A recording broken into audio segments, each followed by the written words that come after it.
नहीं तो इसके बाद ईद बकरीद सभी में रास्ता रोकेंगे और किसी को नमाज नहीं पढ़ने देंगे। तो इसके बाद ईद है, रमजान है, हर दिन ऐसा कुछ न कुछ होते रहेगा। प्रशासन को जितना केस देना होगा। मैं सुरेंद्र वर्मा, अंजनी पुत्र सेना का फाउंडर और सेक्रेटरी।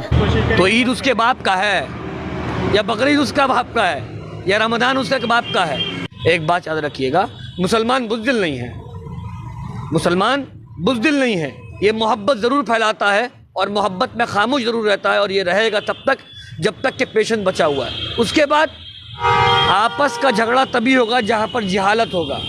जैसे कि हावड़ा में जाहिल खड़ा होकर के था जिसने बोला रमज़ान वगैरह, ये जाहिलों की पहचान है। तो कुछ होता रहेगा। तो ये धमकी देना चाह रहे हैं आप संस्था खोल के हो या एनजीओ खोल के हो या कुछ भी खोल के हो, उसके आड़ में धमकी देना चाह रहे हैं आप। अस्सलाम वालेकुम, welcome to my show the Noreen show. इस वीडियो में फिर से आप देखने वाले हैं कैसे इन लोगों ने नमाज को लेकर के बहुत ही हल्ला मचा दिया था कि नमाज नहीं होगी। ईद की नमाज, बकरीद की नमाज को लेके बहुत ही ज़्यादा विवाद हो रहा है। अभी जो पहले न्यूज़ आई थी, कुछ दिन पहले बजरंग दल पुलिस को लेके पहुंच गए थे तरावी की नमाज को रुकवाने के लिए, और अब कुछ अंधभक्त बजरंग दल के मेंबर अब ये ईद और बकरीद की नमाज़ को लेकर के स्पीच दे रहे हैं, हेट स्पीच दे रहे हैं। इन्हीं की बातों का पलटवार हमारे एक मुस्लिम भाई ने किया है। ऐसे एक और वीडियो हमारे चैनल पर डली हुई है, अगर आपने नहीं देखा है तो उसको भी जाके देख लीजिए। ये भी वीडियो बहुत ही ज़्यादा अच्छी होने वाली है। ये वीडियो आपको बहुत ही ज़्यादा सीख देने वाली है। अगर आप ये मुसलमान हैं तो इस भाई की बात सुनकर आप बहुत ही ज़्यादा खुश होने वाले हैं। तो इसके बाद ईद बकरीद सभी में रास्ता रोकेंगे और किसी को नमाज नहीं पढ़ने देंगे। तो इसके बाद ईद है, रमजान है, हर दिन ऐसा कुछ न कुछ होते रहेगा। प्रशासन को जितना केस देना होगा। मैं सुरेंद्र वर्मा, अंजनी पुत्र सेना का फाउंडर और सेक्रेटरी। तो ईद उसके बाप का है या बकरीद उसका बाप का है या रमजान उसके बाप का है? एक बात याद रखिएगा, मुसलमान बुज़दिल नहीं है, मुसलमान बुज़दिल नहीं है। ये मोहब्बत ज़रूर फैलाता है और मोहब्बत में खामोश ज़रूर रहता है और ये रहेगा तब तक जब तक कि पेशेंट बचा हुआ है। उसके बाद आपस का झगड़ा तभी होगा जहाँ पर जहालत होगा। जैसे कि हावड़ा में जाहिल खड़ा होकर के था जिसने बोला रमज़ान वगैरह, ये जाहिलों की पहचान है। तो कुछ होता रहेगा। तो ये धमकी देना चाह रहे हैं आप संस्था खोल के हो या एनजीओ खोल के हो या कुछ भी खोल के हो, उसके आड़ में धमकी देना चाह रहे हैं आप कितनी मजाल हो गई। कौन से जुलूस के दरमियान? रामनवमी के जुलूस के दरमियान ये सारा सब कुछ होता भी है।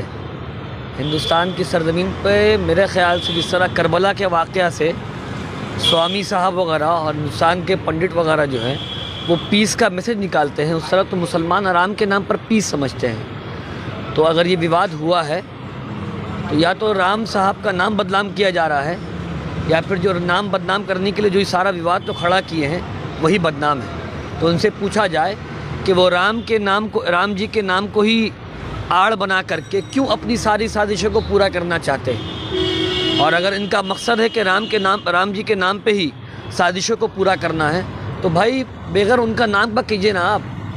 आप उनकी इज़्ज़त में कमी क्यों करना चाह रहे हैं? हिंदुस्तान में रहने के बाद हम सब मुसलमान होने के बावजूद भी राम जी का हम लोग इज़्ज़त करते हैं, ना कि उनके ख़िलाफ़ बात कर रहे हैं। अपना मज़हब का मसला अलग है। हिंदुस्तान में शांति बनाए रखना और पीस के साथ हिंदुस्तान के सारे लोगों को चलना कि रास्ते में चलने वाले दुकानदार और सारे मजहबी लोग एक दूसरे के साथ मोहब्बत करके चले। और ख़ास करके मेरे भी ज़िंदगी जो राम के ज़िंदगी का जो मामला रहा है वो सारे विवादों से बचे हुए रहे हैं। तो या तो ये उनके मानने वाले नहीं हो सकते, और अगर ये उनके मानने वाले हैं तो ये उनके मानने वाले नहीं हैं, शायद ये रावण के कोई रिश्तेदार लगते होंगे। ये उनसे पूछ करके देखिएगा, कहीं आपका कहीं रिलेशन रावण से तो नहीं मिल रहा है, क्योंकि हमको जितना हम हिस्ट्री पढ़े हैं राम जी से मिलने का तो उन लोगों का कोई असंभावना लगता ही नहीं। बंगाल में लगातार नफरत की हवा जो है बढ़ाई जा रही है बीजेपी के द्वारा और अलग अलग पार्टियों के द्वारा। लगातार बंगाल को भी नफरत की आग में झोंकने की कोशिश की जा रही है। इसको कैसे देखें? एक बात को समझ के चले आप, गुलाब का फूल का पेड़ आपने देखा होगा या फिर गुलाब के फूल को हाथ में लिए होंगे आप, उसके नीचे कांटा रहता है। बंगाल को नफ़रत वाला जैसे आप बोले माहौल बनाया जा रहा है, क्योंकि यहाँ पर मोहब्बत वाला माहौल बना हुआ है। यहाँ की मिट्टी मोहब्बत वाली मिट्टी है। यहाँ की मिट्टी को कांटादार और उसको मजबूत करने के लिए नफ़रत का जो बांध बार बार फेंका जा रहा है, तीर जो फेंका जा रहा है, उनसे गुजारिश है इसे बंद कर दे, क्योंकि आपका बंगाल के सरजमीन में ये नहीं चलेगा। और कहीं चल जाए वो आपका मैटर है, और कहीं और ना चले इस बात की हम दुआ करते हैं रमज़ान के महीना में अल्लाह से कि अल्लाह रब्बुल इज़्ज़त ऐसी नफ़रत का माहौल और नफ़रत का हवा चलाने वाले को या तो हिदायत दे दे या इससे नाबूद कर दे। कैसे इस पूरे हिंदुस्तान में बल्कि पूरे दुनिया में कहीं पर ऐसा नफ़रत की हवा नहीं चलनी चाहिए। और रहा बात बंगाल की सरजमीन की बात, तो यहाँ पर भाईचारगी आज भी ज़िंदा है और कल भी ज़िंदा रहेगा और कल भी था ज़िंदा। इसलिए यहाँ की मिट्टी में अब तक के कोशिश करते करते नफ़रत फैलाते फैलाते इन लोग थक चुके हैं। यहाँ पर नफ़रत नहीं फैलने वाला और ना ही फैलेगा। एक संस्था के सेक्रेटरी ने यह भी कहा कि अगर ऐसा ही चलता रहा तो हम ईद और बकरीद की नमाज को रोकने की कोशिश करेंगे। तो ईद उसके बाप का है या बकरीद उसका बाप का है या रमज़ान उसके बाप का है? उससे अगर पूछा जाए ईद, बकरीद और रमज़ान ये सारी चीज़ों को छोड़ दीजिए, अगर वो हमसे बैठ के डिबेट ही कर ले रामनवमी के बारे में, जिस नवमी के वक्त में जिसने उससे बात जो सारी कही है, ये रामनवमी का टाइम का जो सारी चीज़ें जो पूजा है और जो सारा स्लोगन वगैरह है, अगर वो उससे भी डिबेट करके अगर हमसे जीत जाए तो हम रमज़ान के मौके पर ये वाला बात कह रहे हैं, हम जाके उसके सर को चूम लेंगे।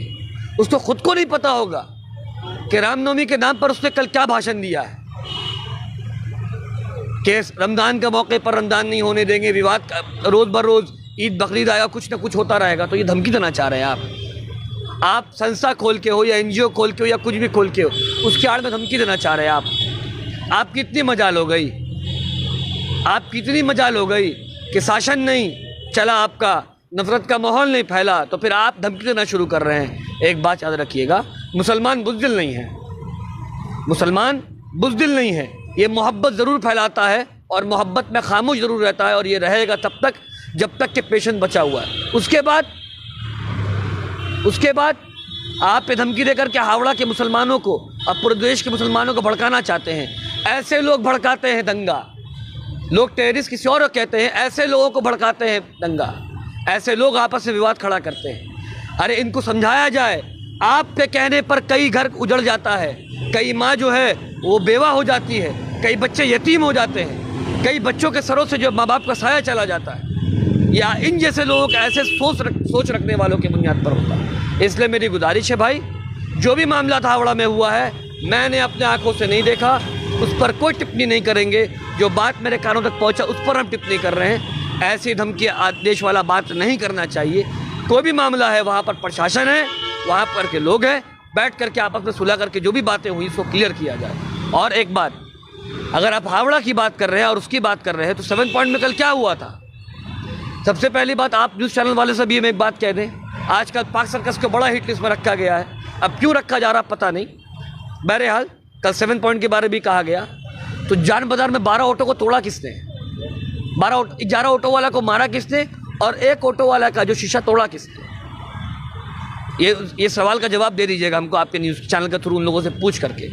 उसके बाद ये पुद्दोपुकुर बिल्सुलाट के पास में सिग्नल खुलने के बाद भी बाइक का अड्डा लगाया किसने? उसके बाद जहां पर आपको मालूम है, जहां की सरजमीन पर आपको नाराबाजी उस लाइन का नहीं लगाना चाहिए, वहां पर आप आकर के लाइन का नारा लगा रहे हैं। अगर ये मुनासिब है, अगर वो कह दें तो फिर हम भी ये बात उनसे कहेंगे, बिल्कुल कहेंगे कि आप आके नारा लगाइए यहाँ पर, हम आकर के वहाँ नारा लगाएं। तो ये सारी चीज़ों को बंद किया जाए, आपस में नफरत पैदा करके, आपस में बात करके, सारी चीज़ों का नहीं। आज भी हम रिक्वेस्ट करेंगे, रमज़ान का महीना चल रहा है, सारे मुसलमानों से नहीं बल्कि पूरे हिंदुस्तानियों से अपने अपने मज़हब को, पहली बात तो ये है ना कि हम अपने मज़हब को पढ़ते ही नहीं, हमारा मज़हब कहता क्या है। और सबसे बड़ी गलती ये हिंदू धर्म वालों की है कि वो अपने धर्म को पढ़ने के बजाय सुन कर अमल कर रहे हैं। भाई किताब है आपके पास, पुरानी जैसी किताब है आपके पास, वेद वगैरह है, आप उसको पढ़े ना, आप उसको पढ़ करके अपने धर्म को फॉलो करें ना। सुनने से पूरी जानकारी नहीं मिलती है, वरना फिर ओरल का मार्क्स ज़्यादा होता, प्रैक्टिकल कम होता स्कूलों में भी। तो सुन करके नहीं चले भाई, आप जो है पढ़ें, अपने धर्मों को पढ़ें। मुसलमानों से भी गुजारिश है, माशाल्लाह पढ़ते हैं और पढ़ें। आपस का झगड़ा तभी होगा जहाँ पर जिहालत होगा। जैसे कि हावड़ा में जाहिल खड़ा होकर के था, जिससे बोला रमज़ान वगैरह, ये जाहिलों की पहचान है। तो इस बात को बस इतना ही रखते हैं। और एक बात खास करके, रमज़ान के पूरा रमज़ान मुबारक सारे व्यूअर्स को आपके, और ईद भी आ रहा है, करीब है ईद। सारे लोगों से गुजारिश है, सुन्नतों का एहतमाम करें। आप सल्लल्लाहु अलैहि वसल्लम की हदीस है कि मेरी सुन्नत में मेरा रोब छुपा हुआ है। सुन्नत को इंशाल्लाह फॉलो करें, बातिल की आवाज़ खुद ब खुद खामोश हो जाएगी। अम्मा का जायज औलाद हो, तुम्हारा माँ ने तुमको दूध पिलाया है तो तुम रोक के दिखाओ, जहाँ से आए हो वहाँ घुसा देंगे सुरेंद्र वर्मा। मेरा नाम एसके मकबूल है, तुम अगर रोक सकोगे नमाज को तो रोक के दिखाओ। तुम्हारा पिछवाड़ा में ताकत कैसा है, तुम ईद का नमाज रोकोगे? पश्चिम बंगाल में तुम बकरीद का नमाज रोकोगे? मैं ये जो कह रहा हूँ उसको चैलेंज नहीं कर रहा हूँ, मैं भड़का नहीं रहा हूँ, और मैं ये भी नहीं कह रहा हूँ कि हम दल बल ले जाके उसका वहाँ जाके नमाज पढ़े दंगा करें। मैं इतना कॉन्फिडेंस के साथ इसीलिए कह रहा हूँ क्योंकि हिंदुस्तान का मुसलमान संविधान को मानता है, हिंदुस्तान का मुसलमान इस देश का कानून को मानता है। हमको अपना कानून के ऊपर भरोसा है, हमको अपना संविधान के ऊपर भरोसा है कि अगर ऐसा कुछ होगा तो हमसे पहले पुलिस एक्शन लेगी। जी हाँ, घर वापसी, मॉब लिंचिंग, गौरक्षक का नाम पे तुम एक मुसलमान को पकड़ ले और बोल रहे हो जय श्री राम बोल उसको मार दे रहे हो। और तुम हम इन शेरों की औलाद को कहना चाहते हो आरएसएस का नाजायज औलाद। तुम्हारे अगर पिछवाड़े में दम है तो कभी अकेला क्यों नहीं आते हो? सैल्यूट है हमें इन मुस्लिम भाइयों पर कि इन्होंने हक की बात की है। वीडियो कैसी लगी कमेंट सेक्शन में बताइएगा, वीडियो को लाइक करिएगा, चैनल को सब्सक्राइब करिएगा।